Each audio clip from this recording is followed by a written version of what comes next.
Ayun, magandang hapon po. Andito po tayo sa Kamiling ngayon, kung saan makikita po natin yung property na binebenta po rito.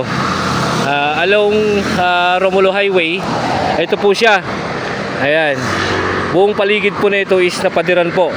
Ang frontage po nito dito sa highway is 100 meters po. Ano po, napadiran po buong paligid nito. Itong 2 hectares, ito po. Ito pong mga to, yero in bakal, presyong pangmasa is nag-uupa lang po yan. Umuupa lang po sila. Ito po going ng Kamiling. Ayan, Kamiling po yan. Ito, going po ng Santa Ignacia, Herona, tapos going Tarlac City po yan. Bali, na po yung bayan ng Santa Ignacia. And then, ito po, bayan na rin po ng Kamiling. Going po ng Tarlac po ito. And then, going po ng Pangasinan yan. Ayan po.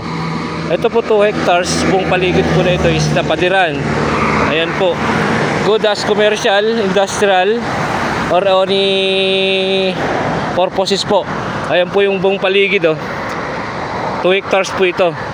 Nabakuran po lahat. Ayan po. Makikita po nyo yung pader na yan. Yung mga pader. Diretso po yan hanggang dun sa likod. Kaya lang dun sa side po na yan, medyo mababa na yung pader. Ayan po kung nakikita nyo yan. Ayan po. Pero pader po yan buong paligid. Mula po dun sa kinatatayong ko kanina. Yan. Dun sa kinatatayong. Yun yung kinatatayong ko po kanina. Tapos hanggang dun po sa may pader na ito. Yan. Yan po yung mga gumagawa ng kubo. Ito po, nag-uupa po sila dito sa may harapan ng property. Ayan. Ayan, along Romulo Highway.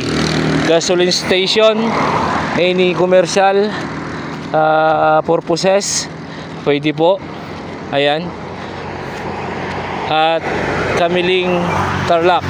Ito po, mula dito sa may pader na to. Ganun po siya. Hanggang dun po sa may yero bakal na yun. Ayan po, yung frontage niya. 100 po, estimated ko po yan. 100 meters frontage. 2 hectares.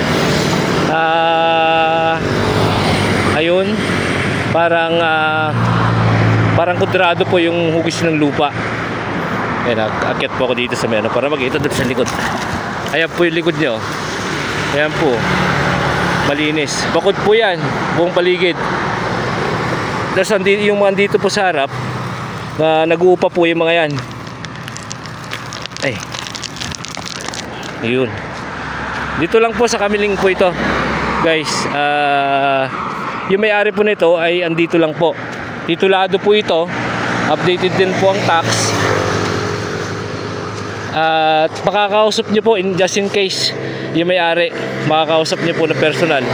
Kung may magkakagusto po dito, tawagan nyo lang po ako at or PM sa ilalagay ko pong number sa aking Facebook account. Yung number ko po nilalagay, Viber ko din po at saka WhatsApp ko po. Ayun. Maraming salamat po. Yun nga po palang presyo is 4,000 per square meter. Yun po, muntik ko na makalimutan. 4,000 per square meter po na 2 hectares. Ayun, maraming salamat po. Until my next video.